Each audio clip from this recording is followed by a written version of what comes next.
Allah Subhanahu wa Ta'ala to bless every single one of us. Sahama Muslimwear.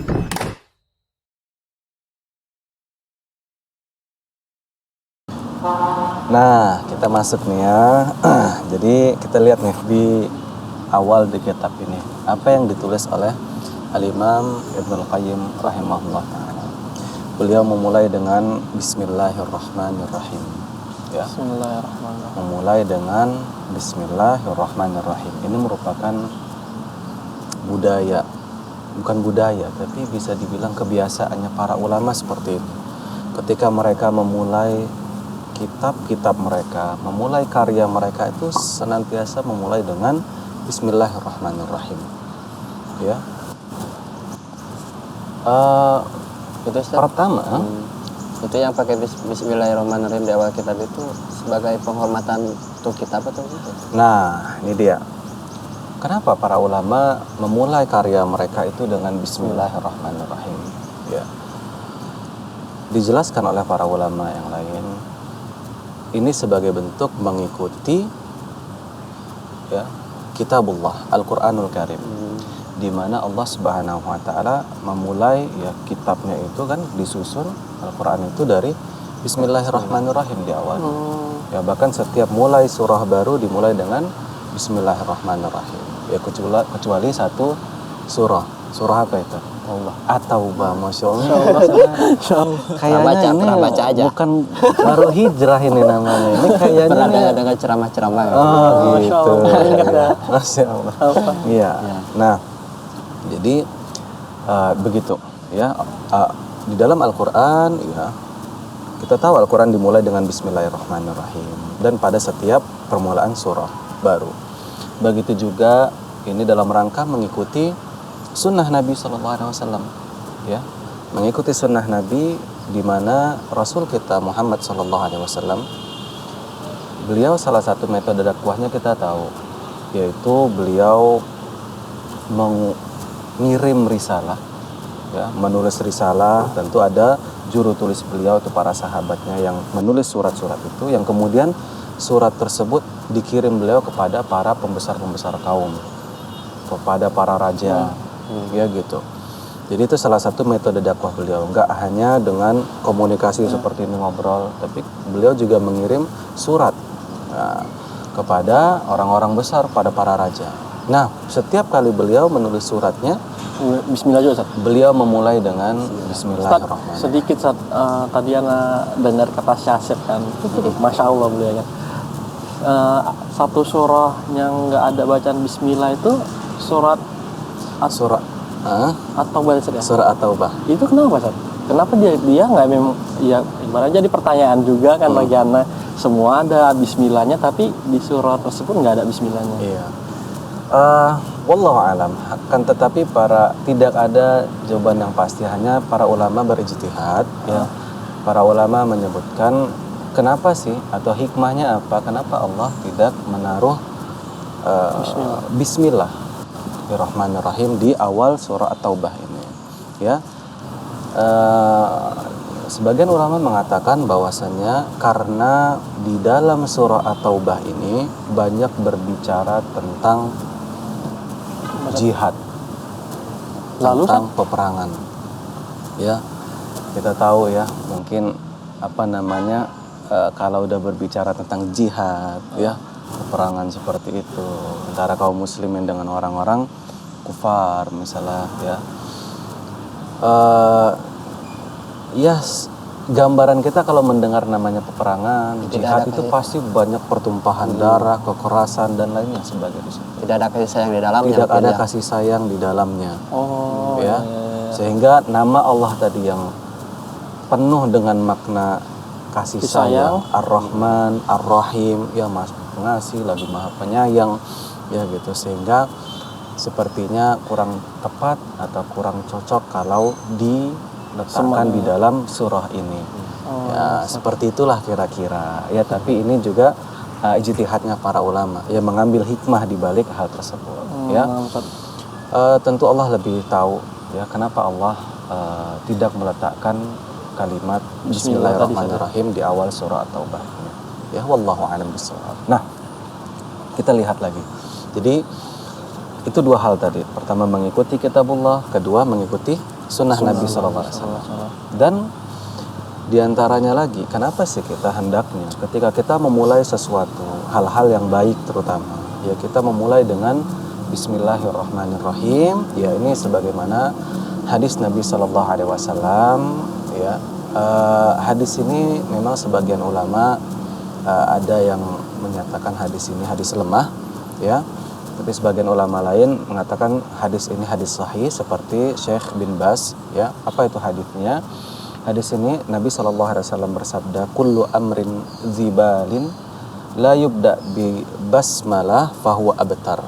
Ya, setiap perkara penting, ya, setiap perkara baik yang tidak dimulai dengan bismillah, maka dia akan terputus keberkahannya. Ya, akan terputus keberkahannya. Artinya kita yang berharap dari amalan kebaikan yang akan kita lakukan ini atau karya yang sedang kita buat ini, kita yang berharap keberkahan di dalamnya, kita berharap banyak kebaikan akan lahir di sini dengan izin Allah Subhanahu wa taala, maka kita harus memohon kepada Allah, meminta kepada Allah. Ya. Karena kata bismillah ini selain yang berdasarkan hadis Nabi SAW tadi bahwasanya akan hilang keberkahannya, juga makna bismillahirrahmanirrahim ini adalah artinya seorang muslim itu dia bergantung kepada Allah Subhanahu wa taala. Ya.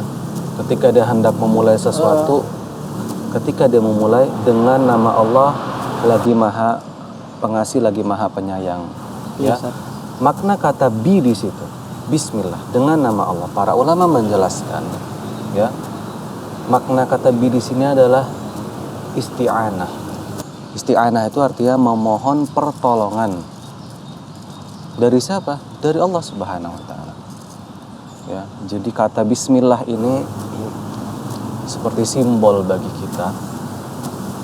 Simbol ketundukan, kerendahan, ketawaduan seorang muslim di hadapan Rabb-nya. Dia tahu dia tidak akan bisa menghasilkan karya yang terbaik kecuali dengan pertolongan Allah. Dia nggak akan bisa mendapatkan keberkahan di dalam hidupnya kecuali dengan pertolongan dari Allah. Begitulah seorang muslim. Maka senantiasa dia memulai aktivitas-aktivitas yang baik di dalam kehidupannya dengan memohon pertolongan kepada Allah. Bismillahirrahmanirrahim. Bismillah, bismillah. Ya, ya Ustaz.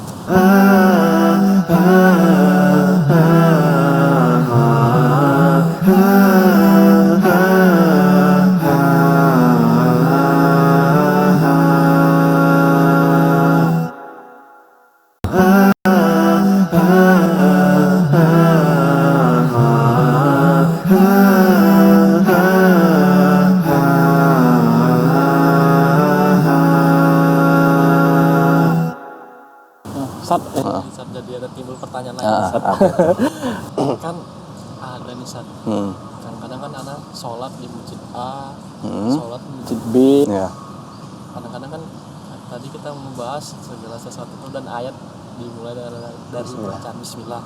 Terkadang Sat, ini Sat ada dengar sih Sat ya, pas satu sholat ada yang nggak baca bismillah Sat. Nah itu memang nggak dibaca atau gimana Sat? Sementara tadi kan kita ngebahas bismillah ini bagus nih dibaca nih gitu. Tapi ketika di sholat itu ada yang nggak baca bismillah dulu gitu Sat. Gimana Sat? Anak awam Sat. Ya, oke. Berarti ya. Nah, tentang sholat tidak membaca bismillah, ya sebenarnya di sini ada perbedaan pendapat di antara para ulama mengenai hal ini. Ya. Ketika terutama khususnya bagi seorang imam. Ya, ketika dia hendak mengimami sholat, misalnya di dalam sholat jahar seperti itu ya, sholat yang bacaannya itu dikeraskan pada rakaat pertama dan rakaat keduanya, iya. Kayak sholat maghrib. Seperti misalnya sholat maghrib, isya, subuh, ya imamnya kan ketika kita sholat berjamaah, sang imam menjaharkan, jahar itu artinya mengeraskan suaranya dia. Kalau diam Sat? Sholat Jumat mungkin ya. Sholat Jumat, Kalau diam tuh sholat Idul Fitri. Idul Fitri. Nggak ada. kalau sholatnya nggak baca itu apa? Sholat apa namanya? Sholat sir, sholat siriyah bisa dibilang lah. Oh gitu. Dari Jadi sir itu Bahasa artinya Arab sudah. sir bahasa Arab, ya. Kalau bahasa Indonesia Sembunyi. sembunyi. Oh, sisir. Nah, sir ini sir dalam bahasa Arab ya, artinya tersembunyi atau pelanah bisa dibilang gitu ya. Kalau terjemahan yang nggak letter-letternya secara konteks bahasanya, kalau kita bilang sholat siriyah ya sholat yang bacaannya di pelankan suaranya. Nah, kita balik kepada pertanyaan tadi, itu bagaimana? Ya, para ulama berbeda pendapat tentang imam ya apakah membaca bismillah ya ketika memulai seperti Al-Fatihah ya di dalam sholatnya ya atau tidak. Nah, di sini ada yang mengatakan bahwasannya tetap membaca ya karena bismillah merupakan bagian dari Al-Fatihah, bagian dari surah Al-Fatihah dan dia ayat pertama. Ya, sehingga berdasarkan hadis Nabi Shallallahu Alaihi Wasallam, la salata liman lam yaqra bi Fatihatil Kitab. Tidak ada salat bagi orang yang tidak membaca Al-Fatihah. Artinya semua Al-Fatihah itu ayat-ayatnya itu harus dibaca. Nah, bagi para ulama yang berpendapat bahwasanya Al-Fatihah ini bagian dari surah Al-Fatihah, sehingga mereka mengambil hukum dengan tadi bahwasanya ketika sholat jahar ya sang imam tetap harus mengeraskan bacaannya, bacaan bismillah. Karena itu bagian dari Al-Fatihah. Nah, di antara para ulama mengatakan tidak dibaca bismillah itu. Bismillah itu tidak dibaca. Ini ulama lain ya, ini para ulama, sebagian ulama yang lain. Sebagian ulama lain. Ya.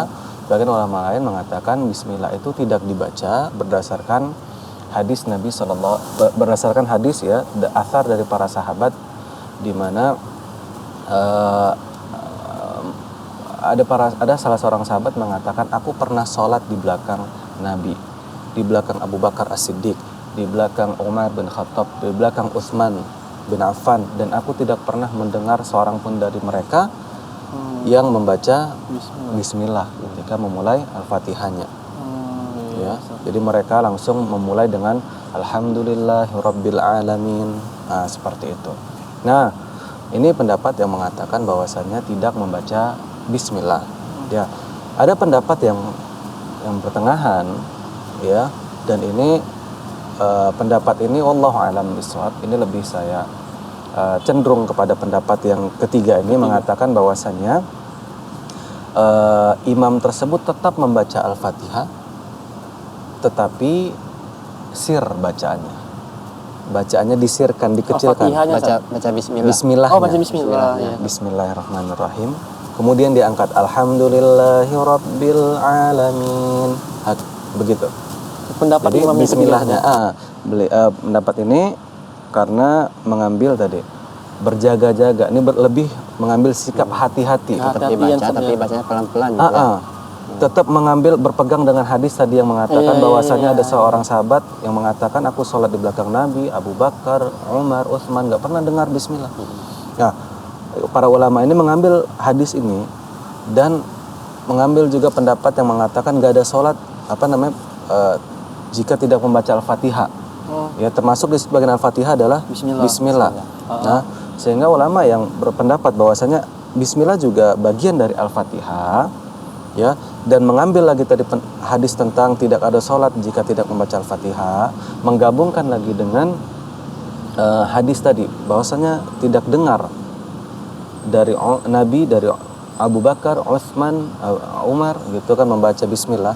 Maka ulama yang berpendapat dengan pendapat ketiga ini menggabungkan semua pendapat ini, dalil-dalil ini, mengambil kesimpulan bahwasannya ya bismillah tetap dibaca, hanya saja dengan sir ya, dengan suara yang rendah, bismillahirrahmanirrahim, baru masuk alhamdulillahirabbil alamin, begitu. Dan juga ya. nih ada satu lagi nih. Jadi ini lebih sikap seperti ini lebih berhati-hati kan ya. Jadi kita tetap ada membaca bismillah di situ kan, khawatirnya kalau kita nggak baca bismillah sama sekali ternyata benar. Bismillah itu bagian dari Al-Fatihah. Iya. Kan bisa bahaya nanti sholat. Itu Ustaz. Jadi kan Gitu. Ustaz kalau misalnya kita menemukan ini berarti kita ya nggak apa-apa Ustaz ya. Maksudnya itu nggak baca bismillah gitu. Iya, jadi kita jangan langsung terburu-buru nih menghukumi orang. Wah, ini dia Nggak, ini metodenya nih, seperti ini, baca bismillah. Wah, ini sesat. Oh, ini nggak baca bismillah nih. Wah, ini salah. Enggak. Iya. Jadi mereka semua ya para ulama ini memiliki dalil yang kuat memang dan gitu, dan pendapat ini pendapat yang dipegang juga semuanya. Itu artinya khilafiyah yang masih dimaklumi. Jadi jangan kita khilafiyah yang seperti ini jangan membuat kita pecah, saling menyesatkan. Ustaz, jadi ingat yang apa 2 poin itu Ustaz ya, 2 dasar apa tuh? Semangat dan ilmu Ustaz ya. Ya, Kembali ke situ lagi Ustaz ya. kalau orang hanya modal semangat ini, Semangat. nggak punya Ini nggak ilmunya bisa dia. nih, masa nggak? Salah nih, sesat ini Padahal kan begini. dia belum dapat ilmunya Ustaz ya. Iya. Terlalu semangat kali Kalau itu. semangat begitu. Jadi perlu nih dia kita punya ilmu, punya semangat juga. Gitu. Ustaz, nih satu lagi coba. Kan barusan ada ulama yang berpendapat bahwasannya bismillah ini bukan dari Al-Fatihah ya. Nah, berarti kan sementara kan surat Al-Fatihah ini 7 ayat. Iya. Kalau misalkan bismillah ini dihilangin 1 ayat lagi itu gimana? Ya, jadi para ulama yang berpendapat Bismillah bukan bagian dari Al-Fatihah mengatakan di mana ayat ke-6 itu ada perbedaan di dalam ayat 6 dan 7-nya. Kalau selama ini gimana? Kita baca ya, coba. Bismillahirrahmanirrahim. Alhamdulillahirabbil alamin. Ar-Rahmanir-Rahim. Maliki yaumiddin. Iyyaka na'budu wa iyyaka nasta'in. Ihdinas siratal mustaqim. Siratal ladzina an'amta 'alaihim ghairil maghdubi 'alaihim waladdallin. Amin. Nah, lalu bagaimana jika bismillahnya dihilangin? Berarti 6 ayat. 6 dong.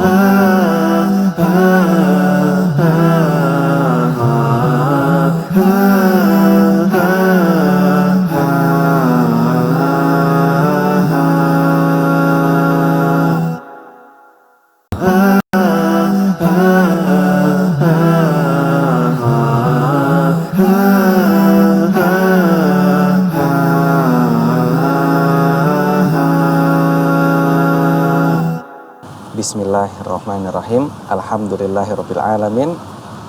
Ar-Rahmanir-Rahim. Maliki yaumiddin. Iyyaka na'budu wa iyyaka nasta'in. Ihdinas siratal mustaqim. Siratal ladzina an'amta 'alaihim ghairil maghdubi alaihim waladdallin. Amin. Nah, lalu bagaimana jika bismillahnya dihilangin? Berarti 6 ayat. 6 dong. Ini 6 apa 7? Mulainya gini Ustaz. Oh iya, gini. Nah, gimana? Di mana coba? Nah, jadi kata para ulama di ayat ke-7 inilah ini ada 2 ayat. Kalau misalnya mengatakan tadi bismillah bagian dari Al-Fatihah.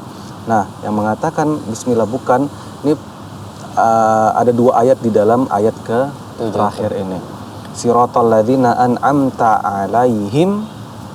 Ini ayat ke-6, ghairil maghdubi 'alaihim waladdallin. Amin. Ayat ke-7. Jadi, alhamdulillahirabbil alamin, arrahmanirrahim, maliki yaumiddin, iyyaka na'budu wa iyyaka nasta'in, ihdinas siratal mustaqim, siratal ladzina an'amta 'alaihim, ghairil maghdubi 'alaihim waladdallin. Berarti kalau misalkan masalah ayat itu sama ya Ustaz ya. Mungkin ikhtilafnya itu hanya dalam bismillahnya itu Ustaz. Iya.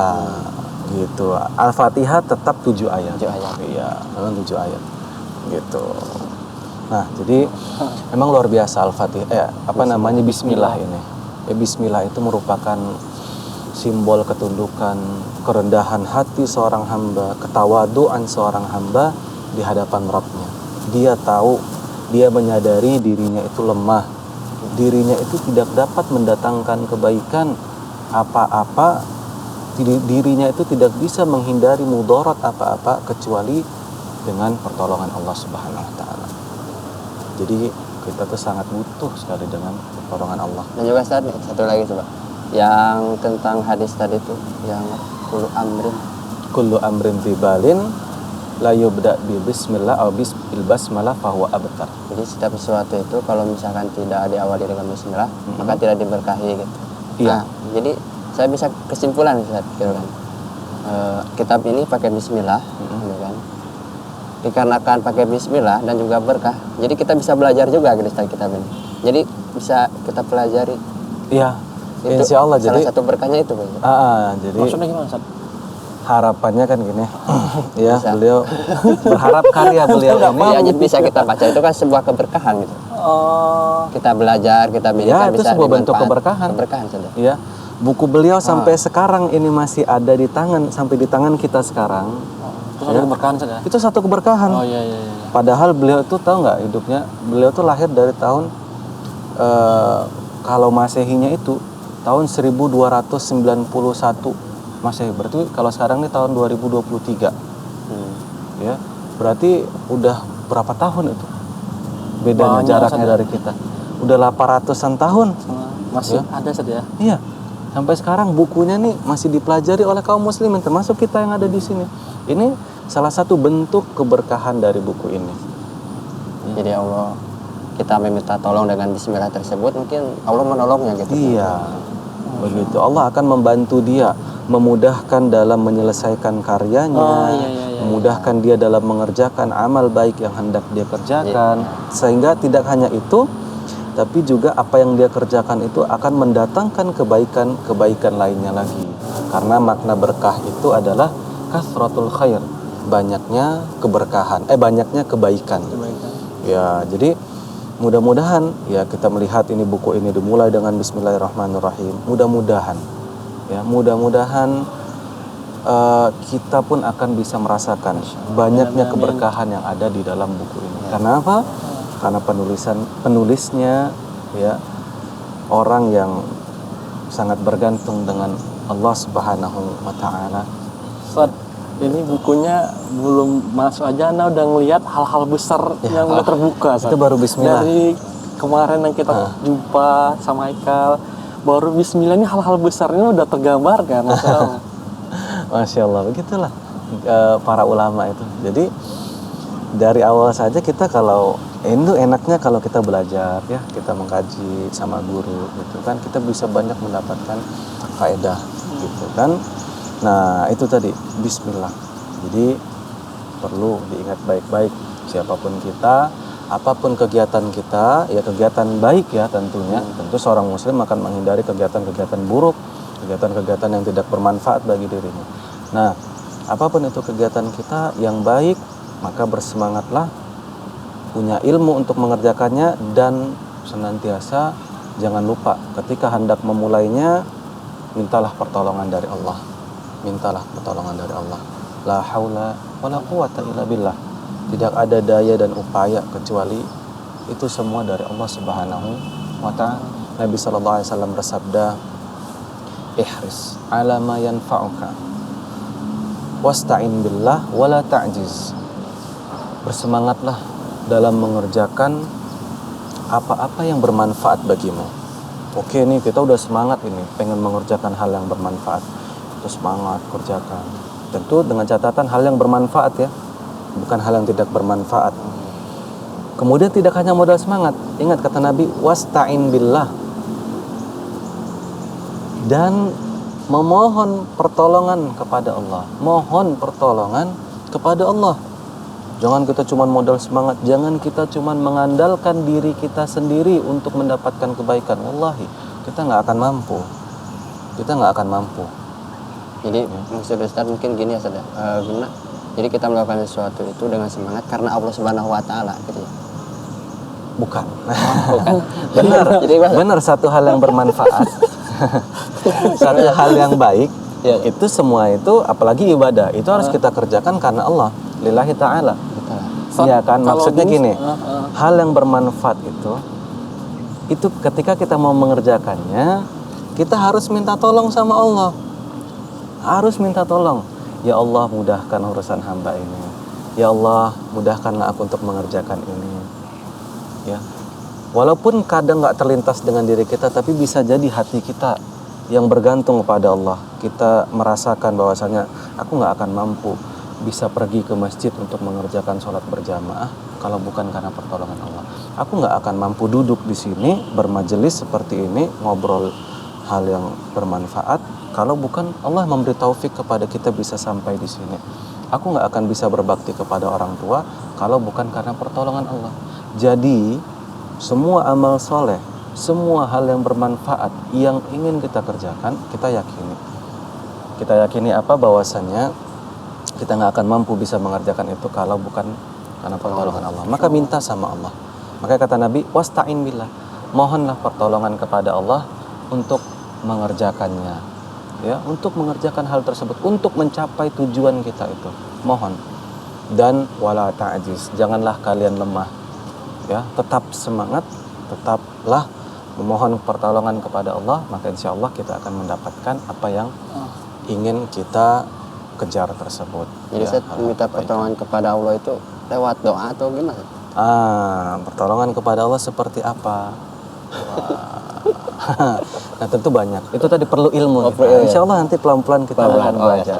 Oke. Itu pun saat perkara Bismillah ini kan panjang lebar jadinya. Ini pun membuat kita pun sadar betapa pentingnya Bismillah itu untuk kita terus amalkan kan Ustaz ya, dalam hal apapun. Iya benar, jadi upayakan untuk kita ngamalkan. Kita udah punya ilmu, sekarang kita tinggal punya semangatnya ini untuk mengamalkan ilmu.